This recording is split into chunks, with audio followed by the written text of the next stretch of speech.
एक आदमी ना वोट से आया ना पब्लिक ने चुना, लेकिन 38 साल तक वो सिस्टम के अंदर सिस्टम बन गया। पॉलिसी भी उसकी, दवा भी उसकी और परमिशन भी उसी की। नाम है डॉक्टर एंथनी फाउची। 1984 से 2022 तक एक भी दिन के लिए अपनी कुर्सी नहीं छोड़ी। 7 अलग अलग प्रेसिडेंट्स आए और गए, लेकिन फाउची वहीं का वहीं। अब सोच के देखो, कोई आदमी 38 साल तक एक ही कुर्सी पे तभी टिकता है जब या तो उसके पास कुछ ऐसा हो जो किसी और के पास नहीं है, या वो किसी के लिए इतना काम का है कि उसको हटाया ही नहीं जा सकता। आज हम उसी कहानी का पहला पर्दा उठाएंगे। वेलकम टू डिकोड बेज। डॉक्टर फाउची एक डॉक्टर थे, पर सिर्फ डॉक्टर नहीं थे। उन्होंने 1984 में NIAID के डायरेक्टर का पद संभाला, एक ऐसी एजेंसी जो बीमारियों पर रिसर्च करती है। लेकिन धीरे धीरे फाउची ने रिसर्च से ज़्यादा नेटवर्क बनाना स्टार्ट किया।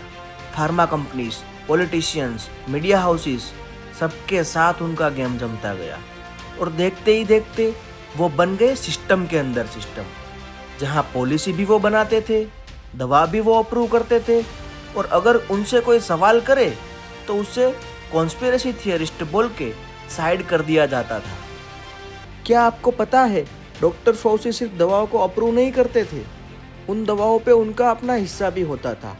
जी हाँ, उनका ही इंस्टीट्यूट NIAID और उनके ही टीम मेंबर्स उन्हीं वैक्सीन्स और ट्रीटमेंट पे पेटेंट होल्डर थे, जिन्हें बाद में फार्मा कंपनीज को लाइसेंस किया गया, और फिर फार्मा कंपनीज ने उसी पेटेंट के बदले NIH के साइंटिस्ट को करोड़ों की रॉयल्टी पेमेंट की। तो सोचिए, जो आदमी दवा अप्रूव करता है, अगर वही उस दवा से पैसा भी कमा रहा हो, तो ये साइंस है या बिजनेस?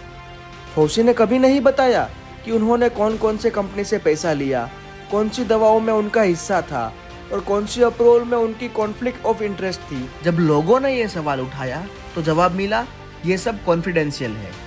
2009 से 2021 के बीच NIH के साइंटिस्ट को 1300 करोड़ यानी कि $325 मिलियन के आसपास रॉयल्टी पेमेंट्स मिली, और फाउची उसी सिस्टम के टॉप पर बैठे थे।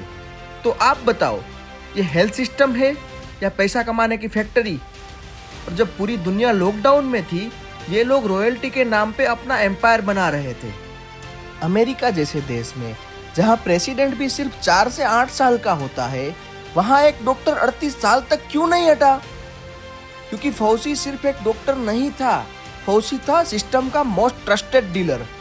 फार्मा कंपनीज अगर बिलियन कमा रही है, तो उन्हें एक ऐसा बंदा चाहिए जो उनके लिए गेटकीपर का काम करे, और फाउची वही करता था। सस्ती दवाओं को दबाना, नई नई वैक्सीन को पुश करना और मीडिया के सामने आके पब्लिक को डराना। मास्क पहनो वरना मर जाओगे, वैक्सीन लो वरना सब खत्म हो जाएगा। जब दुनिया लॉकडाउन में थी, फाउची का नेटवर्क खुल कर कमा रहा था। जब दुनिया हॉस्पिटल्स में रो रही थी, तब फार्मा कंपनीज फाउची के ब्लेसिंग्स से प्रॉफिट्स डबल कर रही थी। और जब हम और आप कंफ्यूज थे कि किस पे भरोसा करें, तब फाउची कैमरे पे आके मास्क और वैक्सीन का लेसन दे रहा था, बिना बताए कि उन्हीं वैक्सीन पैटेंट्स में उनका नाम और रॉयल्टी भी लिखा हुआ था। आप सोच रहे होंगे, ये सब तो अभी कोविड में हुआ, लेकिन दोस्तों, फाउची का खेल कोविड से 30 साल पहले स्टार्ट हो चुका था, एड्स के दौर में, जब AZT नाम की एक खतरनाक दवाई को गोल्ड माइन बनाया गया। अगले एपिसोड में देखेंगे कैसे फाउची ने डर को बिजनेस बनाया और एड्स के नाम पे दुनिया का पहला फार्मा स्कैम छुपा दिया। तब तक याद रखना, जब सिस्टम से ज्यादा एक आदमी पावरफुल हो जाए, तो समझ लो कि सिस्टम बेच दिया गया है।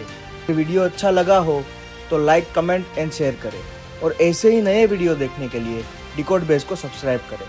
मिलते हैं नए सच के साथ, तब तक के लिए जय हिंद, वंदे मातरम।